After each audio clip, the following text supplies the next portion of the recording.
Yeah, for sure. Just to reiterate what Hanifa was saying, thank you guys so much for being here today. I really appreciate it. I know Hanifa appreciates it, and all of our volunteers appreciate it. And I'm so excited to present two of our amazing guest speakers today. So first of all, we have Imam Jamal Abdul-Rahim, who was born and raised in Los Angeles. He was brought up by parents who were originally from Southern United States. Brother Jamal joined the Navy right after high school, and next he attended San Francisco State University.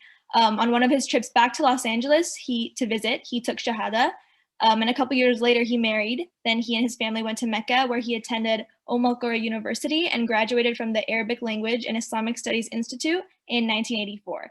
He's an avid reader in English and Arabic, alhamdulillah, and he strives to study only from authentic sources of the Sunnah and shares that with others. After returning to the States, he worked as a translator and clerk for Masjid Omar ibn al-Khattab next to USC in Los Angeles as the masjid was being built. And Imam Jamal is a retired Muslim chaplain from the Federal Bureau of Prisons. He worked at the Federal Correctional Complex for 20 years in Lompoc, which is in northern Santa Barbara County, and he spent 5 years at the Federal Correctional Institute at Terminal Island in the port of Los Angeles. He is married and has 8 children, alhamdulillah. His hobby is, get this, he's a huge Godzilla fan. He has gone to many premieres. He reads and submits reviews and trivia online on the subject. He's also a huge baseball fan and enjoys the LA Dodgers. He currently shares his knowledge on a Zoom program named Talim Islam on Sundays, which is amazing and incredible. So thank you so much for being with us today, Imam Jamal Abdul-Rahim. We really appreciate it. And for our next guest speaker, Auntie Haqiqah Abdul-Rahim was born in Los Angeles, California. Her parents hail from Pennsylvania, from counties just north of Philadelphia. And you can hear this in the way she says the word closet. Auntie Haqiqah came from a family that included 2 older brothers, and her parents moved out to California in the early 1950s. She went to schools in Los Angeles and played violin as a child. She also ran track, played volleyball, and played tennis in high school. Auntie embraced Islam in 1977 at Masjid al-Mu'min, and she married brother Jamal Abdul-Rahim later that year. And with their small family, they moved to Long Beach. The next year, the family moved to San Francisco, living in Potrero Hill. And in 1981, Auntie Haqiqah and Uncle Jamal applied and received scholarships to study the Arabic language and Islam at Qura University in Mecca al-Mukarramah. And they then returned to the US in 1984 with their family. And Auntie has been active with the American Red Cross in several areas, including and most significantly in the area of disaster services. She has responded to and provided aid at several natural disasters, including floods, hurricanes, and other calamities. Her duties with the Red Cross have also included teaching and instructing volunteers in the providing of emergency services, and she is also a diversity instructor and a trainer. Auntie Haqiqah enjoys sewing, swimming, knitting, and she's very handy with tools, having honed her carpentry skills by watching HGTV. She also enjoys cooking, especially with a crock pot, and Auntie loves reading the Seerah of the Prophet, Allah bless him and give him peace, especially the translation of Kitab al-Tabaqat al-Kabir by the famed scholar and biographer Ibn Sa'd.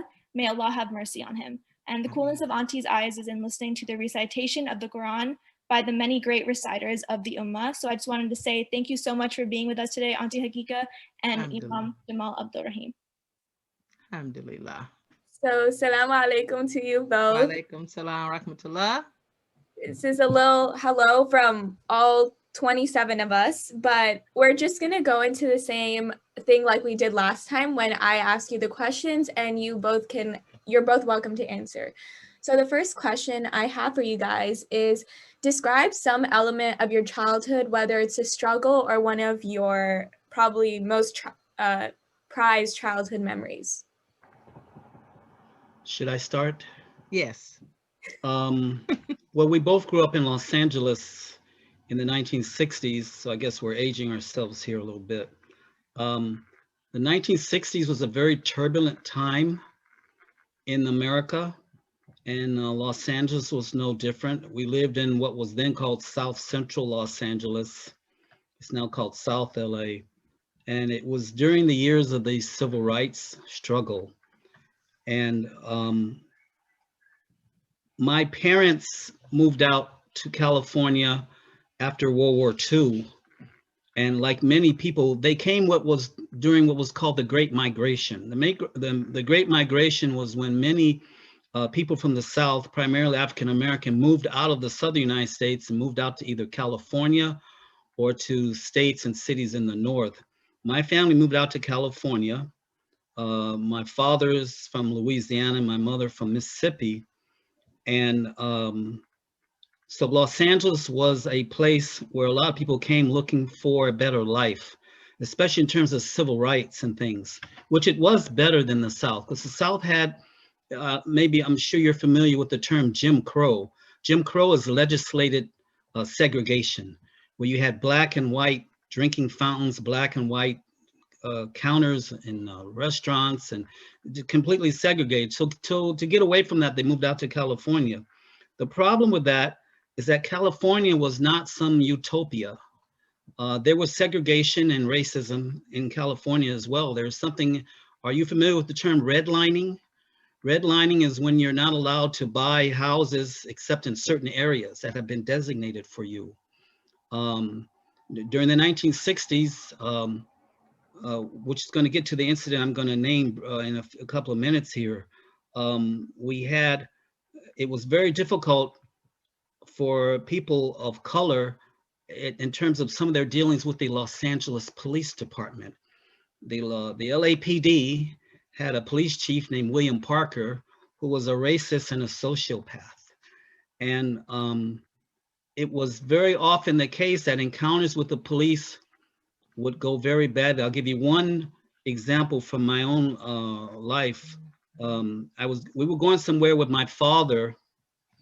Was probably on our way to Sears, where we used to get all our clothes for fall school semester. And my father was a war veteran, fought in the Pacific War and World War II, and got discharged honorably. And I remember we were in the car one time and an LAPD police cruiser came up behind us, and I saw him visibly tense up. I saw a change. He underwent a change just by the fact that the LAPD was behind us, because he knew, like many people knew, as you get older, you became more aware of it, that an encounter with the police for someone who was a person of color, African American or Latino American, it might not go well. And they could basically do with you whatever they wanted, and they would face no consequences. So I saw him tense up, and that was my first encounter with this sort of disparity in terms of how people were treated with respect to the police department. But one of that leads to my second, I guess, major event in my life regarding something similar to this. Was in 1965, there was something called the Watts riots. A highway patrol stop involving an individual went sideways for some reason, and a lot of built up tension that was the result of racial injustice and abuse boiled over, and the result was 5 or 6 days of riots and burning and looting and destruction. And the Watts area was about a mile east of where we lived. So we could see at night the fires and the smoke, and we could see the National Guard even in our own neighborhood, troops on the corner and troop carriers and armored vehicles. And that was a rather defining moment in my life in terms of aging me. Up until that time, I think I had a regular childhood. We didn't feel that we were disadvantaged. We felt we lived, we had both parents in the home, as did all my friends, and we went to school and we lived, basically normal lives. But this event showed me how quickly things can change, and that I think it was the beginning of the end of my childhood. When that happened, I was 10 years old, going on 11. And we used to watch the fires and the activities coming from the east and what was happening just east of us. And we were wondering, maybe perhaps we might not be able to stay where we were. So the Watts riots at that time was, and it happened during the Civil Rights Movement. 3 years later, Dr. Martin Luther King would be assassinated in Memphis. 2 years before that, and I remember it, on November 22nd, 1963, President Kennedy was assassinated. And I was at home from school when that happened. And I remember that. So the phenomenon of domestic violence in America began to affect the way I began to look at things even as a preteen. Thank you so much for sharing. I think a lot of people can see the civil unrest now. With some people here are LA natives that live in the middle of LA. So I'm sure with the current BLM movement, they've seen kind of that racial change. We actually have some Canadians too. So it's a quick insight into American history for them.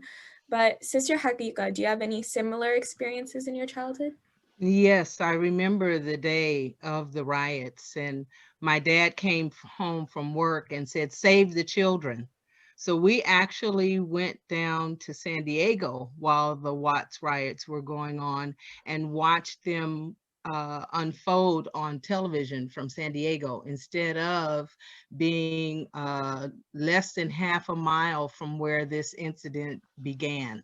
We lived on 112th Street, and the traffic stop was between 115th and 116th Street, right around the corner and across a major intersection from where I lived, which we lived there the whole time from when I was born until my brother and I had the house after my parents both died, my mom in 96 and my dad in 2004.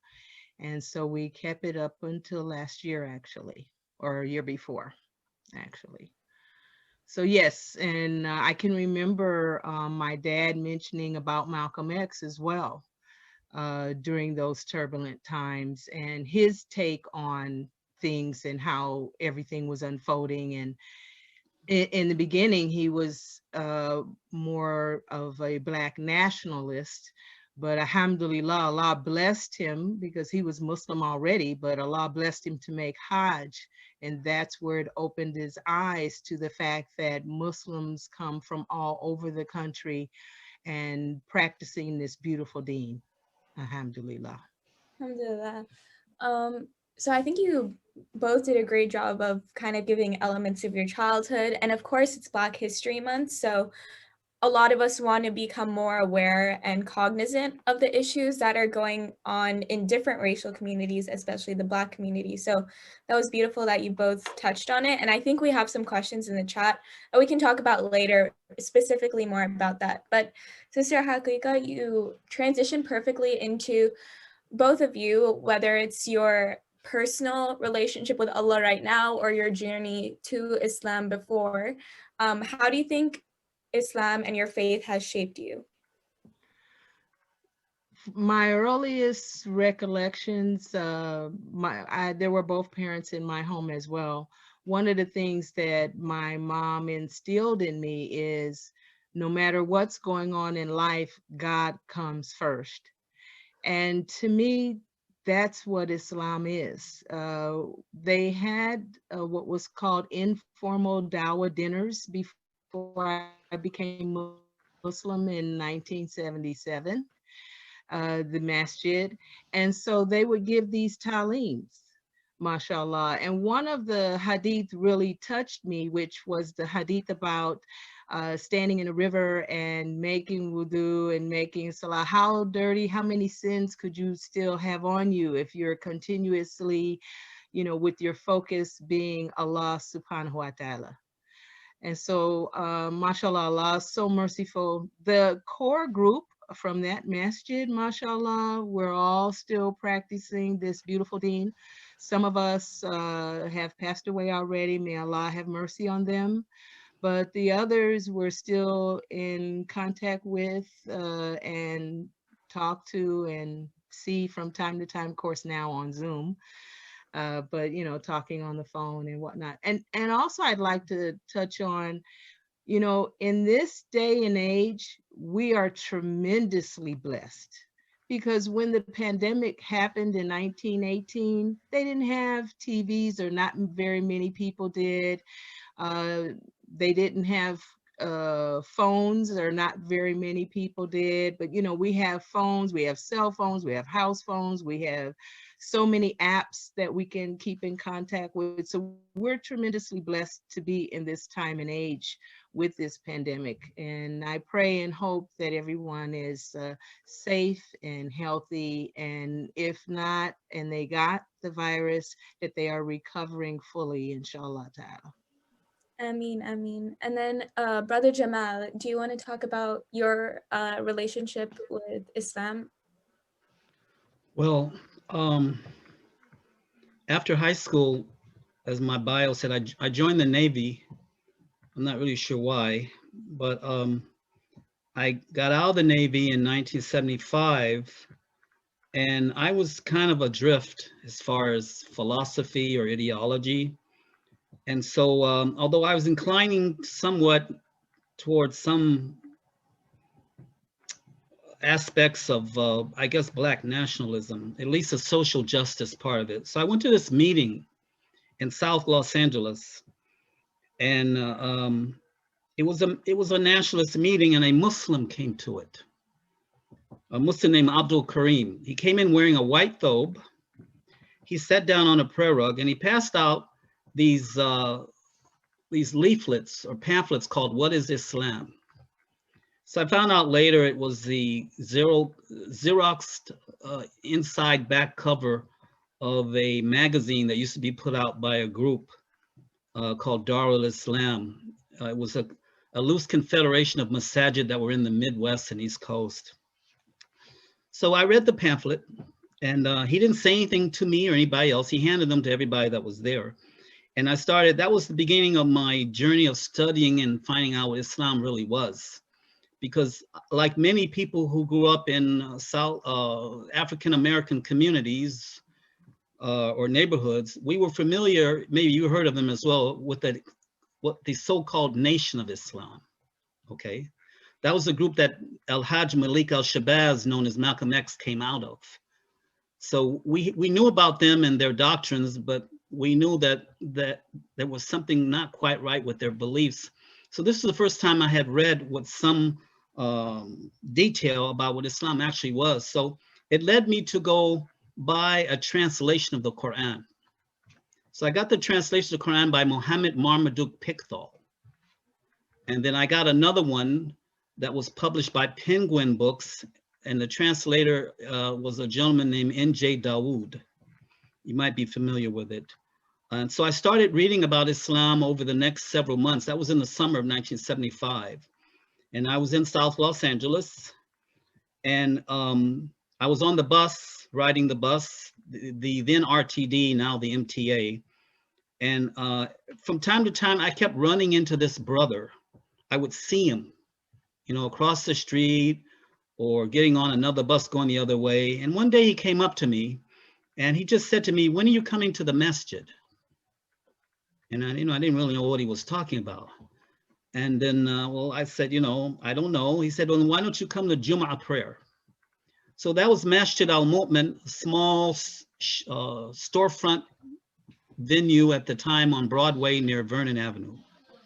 So I came to a Jum'ah prayer as a guest. So I sat in the back of the male section, the brothers section, and I listened to a khutbah, and it was given by a brother named Fadil. Sorry, thank you. Fadil Asadullah, all right? He gave the khutbah about the love between the believers, and it was a very good talk. And what was the tipping point for me, because I had been studying Islam for several months by that time, the tipping point for me was watching them pray, and then I watched the whole congregation go in unison into sujud, prostration. I'd never seen that, all right? And it was so dignified, and it was so beautiful, as opposed to other forms of worship I had been around before. I was brought up in basically a Baptist church family, and we used to go to this Baptist church, and as kids, because we had to, okay? And there was a lot of singing and jumping up and down, and as I got older, I was less able to take it seriously.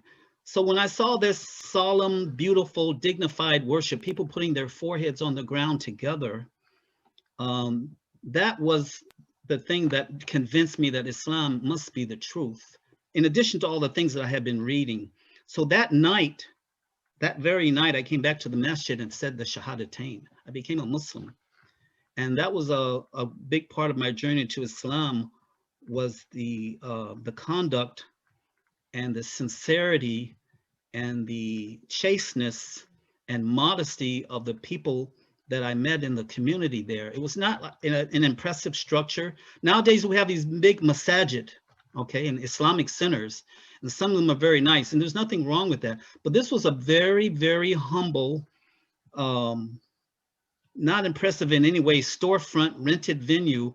But what impressed me was the warmth and the brother and sisterhood, as well as what Islam taught. And the most important Islamic doctrine, the one that impressed me the most, there were two things. One is belief in the oneness of Allah, his oneness and uniqueness, that he's not like anything in creation. That appealed to me.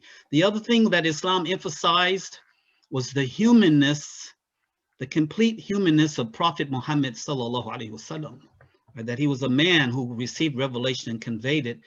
And these two things stood out in contrast to other things that I had been around, because in other religions and philosophies, there's a tendency to deify the human figure and make him into some sort of quasi-divine being.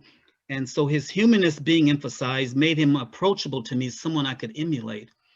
And the fact that what the pamphlet told me and my readings, subsequent readings told me, is that Islam was the message that all of the prophets and messengers of God brought, not just Muhammad sallallahu alaihi wasallam. So that impressed me. And I think my time in the Navy probably also, spending months and weeks at sea and various types of weather, maybe unconsciously prepared me to embrace Islam when I encountered it formally. That's an amazing story. I think everyone goes through their like epiphany moment at some point, whether it's early or later on. I know a lot of teens kind of look for it before they go to college. So I'm kind of in the stage where I'm like, oh, I need to figure out who I am. But the entire theme of our program, when I mentioned to you guys before, is all about resilience and resilience in a pandemic. So between the two of you, has there been a time where you had to overcome a battle, overcome something that you never expected you had to go through, and have become way more resilient and way more appreciative after it had occurred?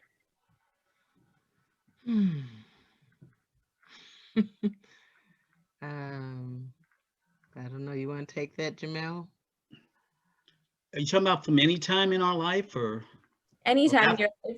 I know it's a loaded question, so you have some time to think, but anytime in your life. I think, as I alluded to the other day, there've been several events that were, I guess you could view as a kind of test.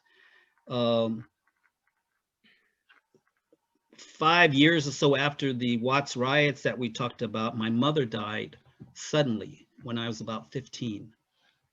1970, yeah, I was 15 going on 16.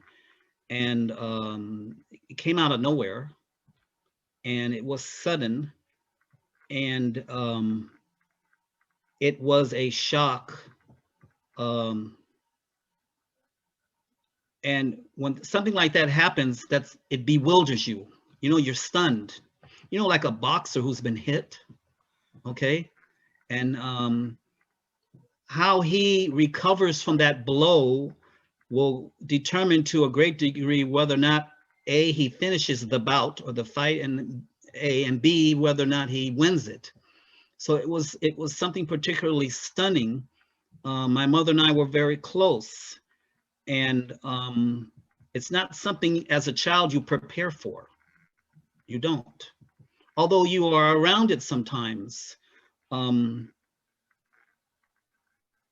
When I was in elementary school, there was a girl named Arlette, and she was kind of a bully, okay? She was physically more developed than some of us, and if she wanted, she could take your lunch money, okay? And then something amazing happened. Her mother died. And all of us who had feared her and kind of dreaded her, we all went to her funeral, her mother's funeral. And so that was my first brush with something like that. But it still doesn't prepare you because it's not something you think about as a child. Okay, so then when it happened, that was something that kind of propelled me or pushed me toward adulthood, kind of signaling to me the end of my childhood. Okay, which you should be thinking about anyways as a teenager, but you know, your teenage years are supposed to be the years where you're kind of having fun. You're not a child anymore, so you can do more things, but you're not an adult, so you're not completely responsible. You know, it's kind of a freebie, okay? But that ended that. And so I think that went in many ways, a long ways in shaping how I look at things and maybe look at how I will deal with other people, in that it may be maybe particularly sensitive in terms of dealing with people who are stricken and struck by things that are beyond their control. That's when people need the most help. And that's where, that's a lesson we need to apply here as individual Muslims and as members of a Muslim community within our families. There are people who need help and they've been stricken with things, and they, it's not enough just to put them in contact with services or agencies, which are important, okay? But it's important also that they get that human touch and care and concern. And when something like that happens, what's of utmost importance is the timing. It needs to be prompt, because people, when they are confronted with some event that comes out of nowhere, they're at a moment where they have to make a decision as to how they're going to deal with it and maybe how they're going to be. As I spoke the other day, I had a cousin who lost his aunt at a young age. Lost his mother, my aunt, at a very young age. She was the youngest member of my father's family, and he didn't recover from it. And it led him to alcoholism, which ultimately destroyed him. So some people, one of the things I get out of that is that out of that type of adversity or adversarial or event, is that it can actually build character, but it should or can create in you an empathy that you can only have if you've experienced it. You know what I'm saying? Is that making sense? If you've experienced something, you can be perhaps better in helping someone deal with that very same thing if you've actually endured it yourself. So it went a long way, I think, in viewing how I view people and events. And then after I became Muslim, which was 5 years later, it made more sense, of course, you know, that everything is in the hands of Allah subhanahu wa ta'ala. And everything that Allah decrees and foreordains, there's wisdom in it. But the thing is, we have to get the goodness out of it. And then if we read, which I suggest to everyone, in the Quran, in addition to your regular reading of the Quran, if you read Qasas al-Anbiya, if you read the stories and narratives of the prophets, and then you read the biography, the seerah of our Prophet Muhammad, peace be upon him, you can see how someone guided by Iman and by Islam, how they can deal with adversity, and then they can receive and experience, not just read about, but actually experience the soothing concern and the mercy and the guidance of Allah subhanahu wa ta'ala. And that will make you grateful, which it did ultimately. Sister Haqiqah, do you want to add on? No, I think he said it good.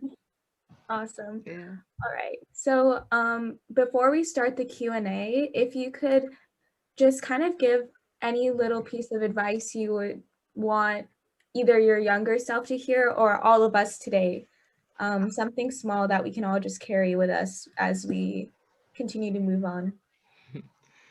Well, I would say, as Brother Jamal mentioned, the reading, especially of the Sirah, and not just one book on it, but read many, because then it'll become, you'll be looking forward to, well, this part is going to come up next, but a different author may say it in a different way.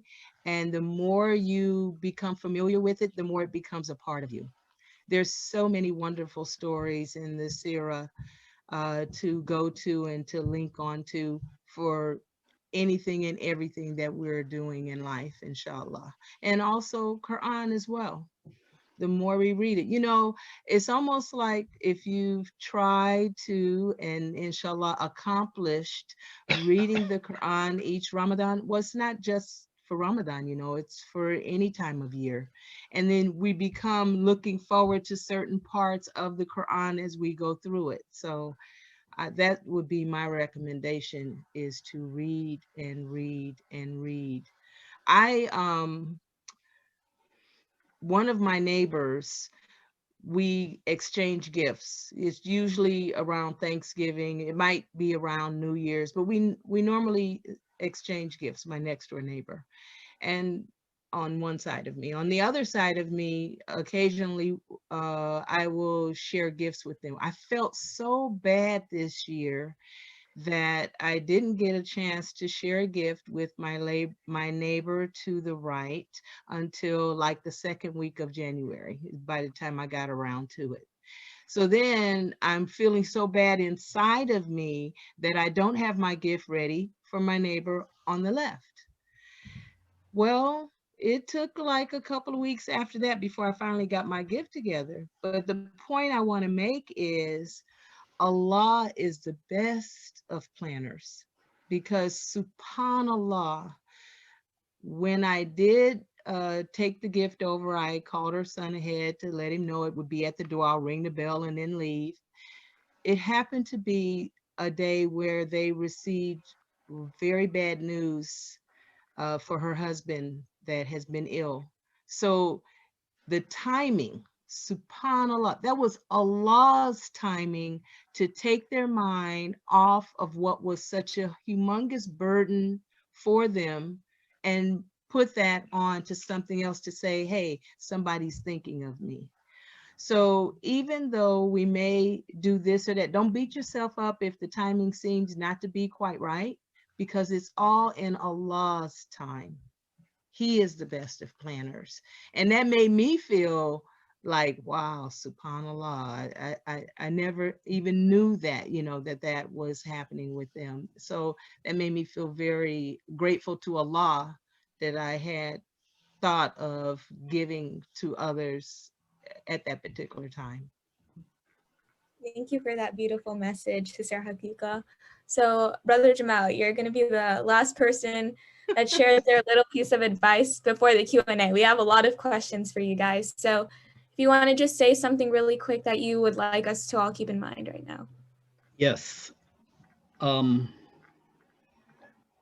would suggest to deal with life's vicissitudes, its occurrences and events. I can't think of a better place to look than a detailed study, preferably with a good commentary, of Surah Yusuf. We all know his story. Sold into slavery by his brothers, okay?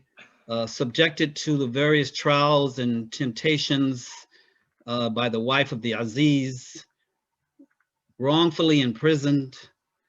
If you read the Quran and this surah, this very beautiful surah, and get the lesson from it, you will get lessons that will show you that, one, Allah is in control.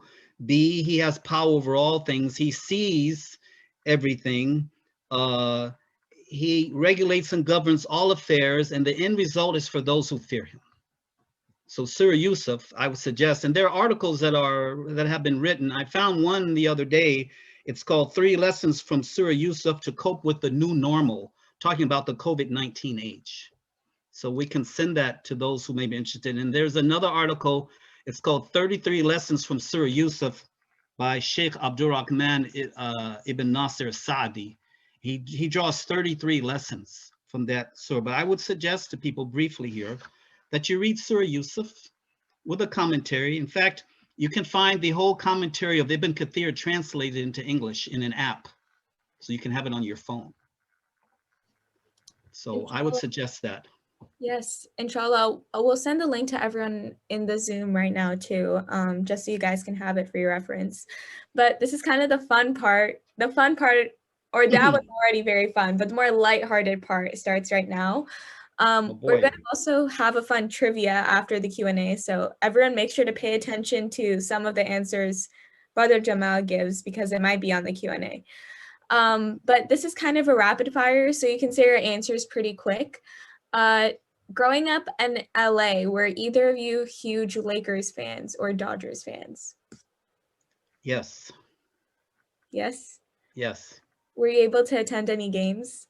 My father took us every now and then to a few games at Dodger Stadium. In fact, my memory of the Dodgers goes back to the last year they played in the Coliseum. When they moved out here in 1958, they played in the LA Coliseum from 58 through 1961. And I can remember as a very young boy, about 6 years old, my dad taking me to see them there. And then as I got older, he would take us after they moved to Dodger Stadium. And he took us to see the Lakers at the old LA Sports Arena, which has been torn down to make room for the Bank of California soccer stadium. And but yes, I do remember going to games. And it was one of the more fond memories I have of my father. Who were both of your biggest role models? Sister Haqiqah, I think you're on mute. Yes. That's a good question, a role model. You mean growing up? Yeah, growing up. I guess I would say my mom. And I had a favorite teacher in grade school, Mrs. Majors. Yeah. Those are two very good ones. I think a lot of our moms right now are our biggest role models. Personally, for both of you, how do you feel that the current BLM movement has been a parallel to what you guys both experienced with the Watts riots?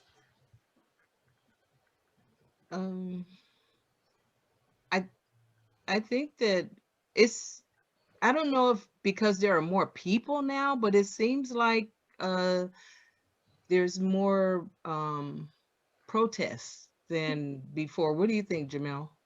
Yes. We watched growing up a lot of the civil rights movement on television, and we saw the images of things happening in southern cities. But the BLM movement seems to be universal.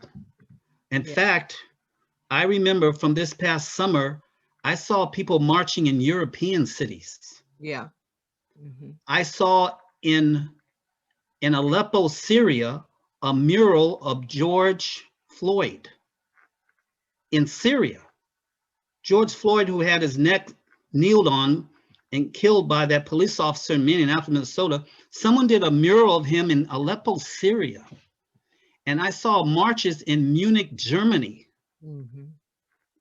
And you know what the marchers were saying? These are Germans, so they're saying with heavy German accents, okay? Black Lives Matter in Germany. So one of the differences is that this is something that's universal. It's global in nature, okay? And that's partly because of the communications now. We can, you know, the world is much closer because of satellite and the internet. And, you know, we can see things in real time and we can be several time zones away. So that's one of the big differences. But it shows me something, though. Then now, just like then, everybody has within them a basic sense of justice and right and wrong. And they are angry with that someone should be killed by an agency whose job is to protect people. And I saw people of all races and colors. I mean, I saw marches in Australia and European cities and everywhere. And so I think this is a global international civil rights movement. And it won't be confined. Whereas before it was somewhat limited to the US and maybe Africa. Right. Back then. And it was easier to cover up, you know, because news didn't travel the way it does now. Now we can talk to people instantly. You know, somebody from outer Mongolia could have been on this call with us, you know. After they got in from shepherding their goats or whatever it is they do there. Okay. But my point was that, and that's no knock on outer Mongolia, so don't send your emails. It's a universal movement now. It's a very good observation. And then the last question that we have was, what was your favorite part of the 50s, 60s, and 70s? Anything in that decade that was kind of fun for you guys? Other than Motown, you mean? Anything in particular? You want me to go or you? Well, the best part of the 50s for me was being born, obviously. Okay. The 60s, we watched the America's space program take off. No pun intended. Okay. President Kennedy said in one of his famous speeches, he says, it's our goal to send someone to the moon and bring them back safely before the end of the decade. People are saying, to the moon, huh? You know? And so there were three space programs. There was the Mercury program, the Gemini, and the Apollo. Because it was Apollo that got them to the moon, all right? Apollo 9 or 10, 1969, when Neil Armstrong landed. But watching the space program, to me, was very rewarding. And it was a nice contrast to some of the ugliness we were seeing happening in America's streets in terms of the brutality of aspects of the civil rights movement. It gave us hope and aspiration. So that was a very good part of growing up, watching the space program, and happened before our eyes, basically. What was the other part of his speech? Don't ask what your country can do for you.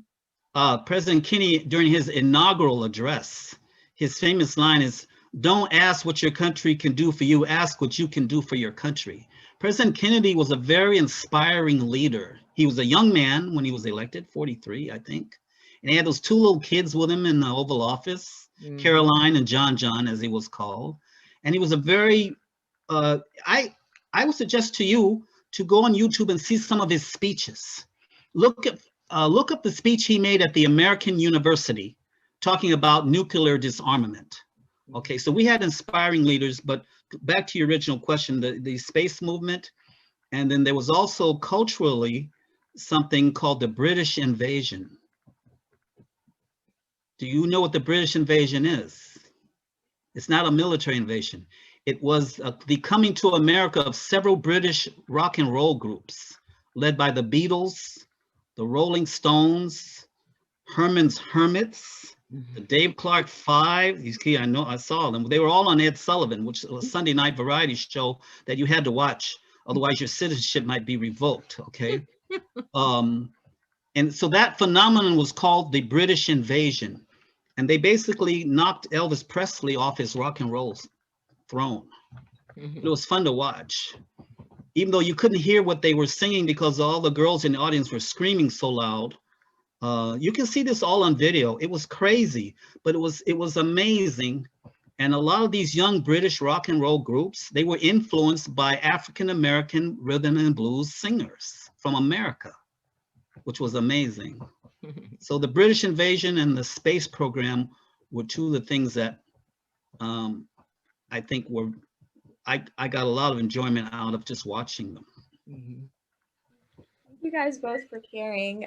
This was a perfect segue and first start into our story time session, and I'm really hopeful that the rest of the year goes well, inshallah. And so thankful that you guys especially were our first guests. So right now we're going to do the fun trivia that I talked about, and I hope you guys are all paying attention to what he just said right now in specific. So how we're going to play is that Iman is going to talk to Sister Haqiqah and Brother Jamal about the answers, so you guys don't have to worry about looking at anything. Just look at your screen. I'm going to share my screen. The rest of you guys have to put your answers in the chat. So it's all multiple choice, A, B, C, D. And then put your answer in the chat, and then Iman will explain the answer. So is everyone good? Everyone ready to play? Okay. Yeah? Okay, I'm going to share my screen, and then Iman, you can take over.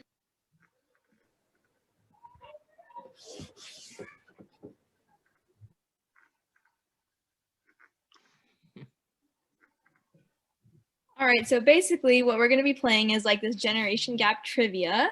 So your guys' job as the Zoom kids on here, your guys' job is to type the answer in the chat, and then Sister Haqiqah and Brother Jamal will be saying them out loud, right, Hanifa? Okay. Okay. All right. So which one of the following is not a Beatles song? Do any of you guys kids know?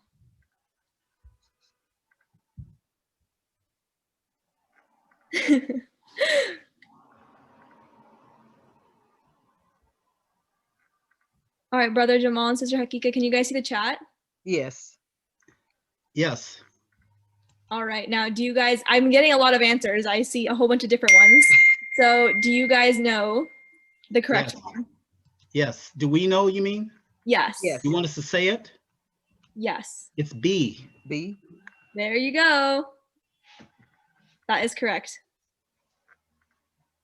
This is bringing back memories. Yeah. Okay, ready? Next one. What 60s player is on the NBA logo? A, B, C, or D? Oh, wait, kids are typing in the We have chat. to wait till they Yeah. give the answers. Yeah.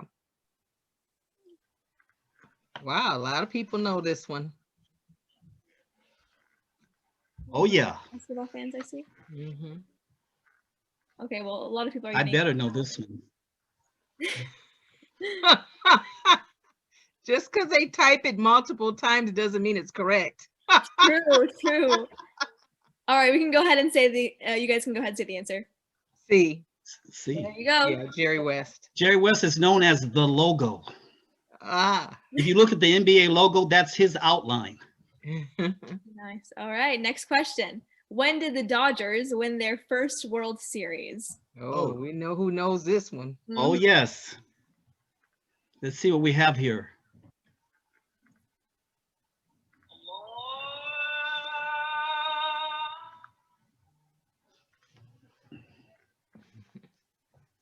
Getting Somebody whole had bunch a of answers. question mark next to their answer.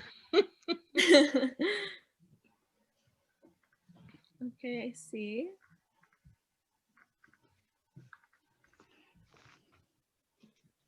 There's a whole bunch of different answers in the chat. So whenever you two are ready, you can just go ahead. Jamal knows this one. D.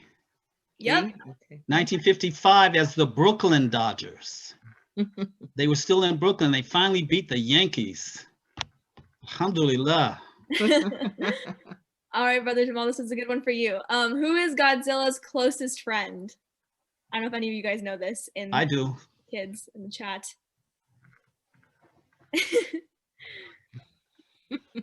I don't think any of us have watched one Godzilla movie, but now Oh, that's a tragedy. I'm not want gonna lie, to I watch haven't. this. Ask Brother Jamal how many videos he has, or CDs or DVDs. I don't And- even know the answer. Really? No, how many? Probably over 50. Maybe. Yeah. Godzilla's closest friend. I didn't know Godzilla had any friends. Yes. I'm not gonna lie, I didn't either. I thought they were all adversaries. Godzilla is a kaiju. You know what a kaiju is? Huh. It means giant monster. Literally, it means mysterious beast. Okay, who's his friend? C. Yep. Anguirus. And Gearus. Okay. All right, which of the following was not a British singer? Is it Elton John, Elvis Presley, John Lennon, or Van Morrison? Oh, that's easy. Oh, yeah. Return to sender. Address unknown. You know, on the Ed Sullivan show, they could only show him back in the day from Yeah. waist up. They Yep. couldn't show him gyrating all over the place. That's right. They had to edit the answer. The person who was the answer, they had to edit him. Mm-hmm. Censorship live on the Ed Sullivan show. Okay. It's Elvis Presley. Yep, Yeah. there you go. You guys got it. The harder questions are coming for you guys right now. So this is where you Uh-oh. guys have to think very hard. This is the one where our generation might have it a little easier. But yeah, Okay. go ahead and read. But they're gonna help you. They're gonna help you. Okay. So, what is the name of the young teenager who is a well-known environmental activist? Oh, I know that one. Do you want us to answer in the chat or just talk? Well, we're gonna wait for the kids to answer in the chat, and if they have like an overall agreement on what the answer is, you can just go ahead and say it. Okay. And if they're wrong, just let them know too. You can just go, actually, I think that this. So far, they're doing fairly good. Yeah, I agree. I agree. We got a mix of a whole bunch of answers here. That's funny, that one right there. That's good. Yeah. All right, you guys can go ahead. It's Is D.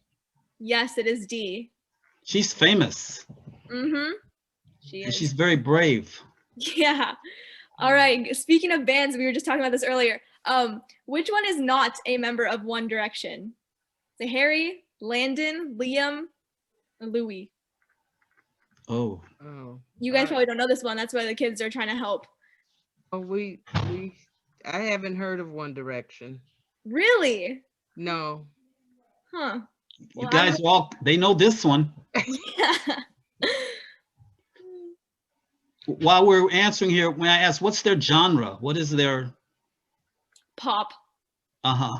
Yeah, Yeah. they do a lot of pop music. He was like really they're really popular in like the early 2000s. What Oh, is one of their songs they sang that I might recognize? yeah. My friend, she's more obsessed with them. I am more old school, but she really likes Little Things.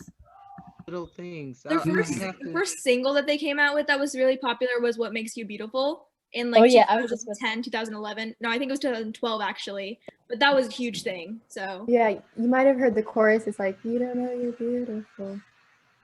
Ah. I think usually when people hear some of their songs, you're like, oh yeah. yeah.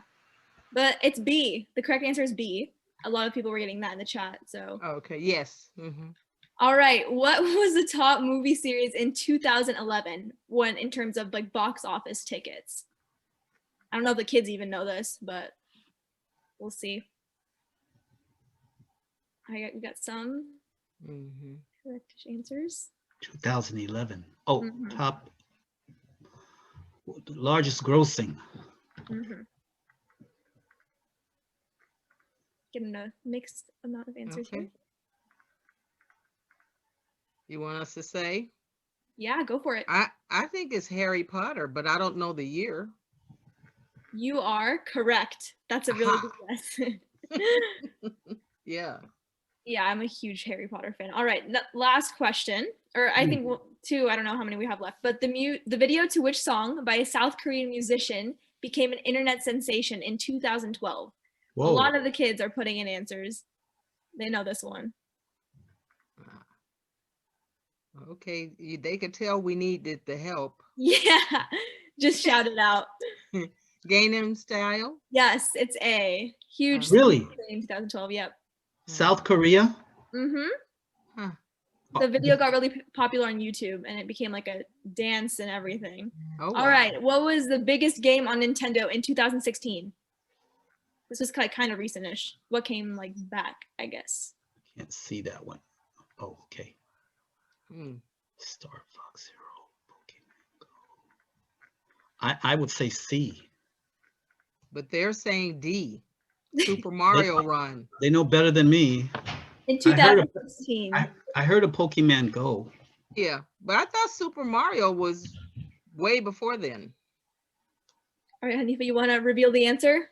Yeah, make sure you guys looked at the question. It gave you the answer. It says using a locator. So it is Pokemon Go. Oh, Uh-huh. Yep. Yeah. I thought I'd heard about it. Yes. I remember they had something here for that. They had a something at the park, and it was a Pokemon Go thing. Yeah. Plus, in some of the forums I participate in, there's some spillover of people who follow giant monster movies. Some of them are fans of that. So I saw discussion about it. Mhm. All right. If anyone got every answer correct, raise your hand. Mm. No? We're No all one in need got of all help. the answers? Did anyone get close to right? I know Sister Haqiqah and Brother Jamal, you guys did very good. Well, sometimes you're exposed to things and it's not part of your, it's not under your control. You have your horizons expanded, even though you may not want them any bigger than they are. So a lot of people are saying they got 2 wrong. I'm assuming it's from the older generation part, but I just want to thank you guys both again for being here. This was a lot of fun. And then thank you to everyone who joined. We wrapped almost around on time. I know Maghrib time is coming around. And then I know Sister Rubina's on here. So thank you so much, Sister Rubina, for coming on. Hey, Hanifa, thank you very, very much, Brother Jamal, Sister Haqiqah, and Oliver. And I love all of you. And thank you so much. I learned so much today. And thank you to all of you. And let's keep this Oliver story time going. Okay. Let's go Dodgers. We really enjoyed it. No, let's go Olivers. Let's go Thanks Olivers. for having us. Yes, inshallah. We'll see you guys March 5th. Assalamu alaikum, everyone. Walaikum Thank you very salam. much. Thank you. Go Dodgers! Welcome to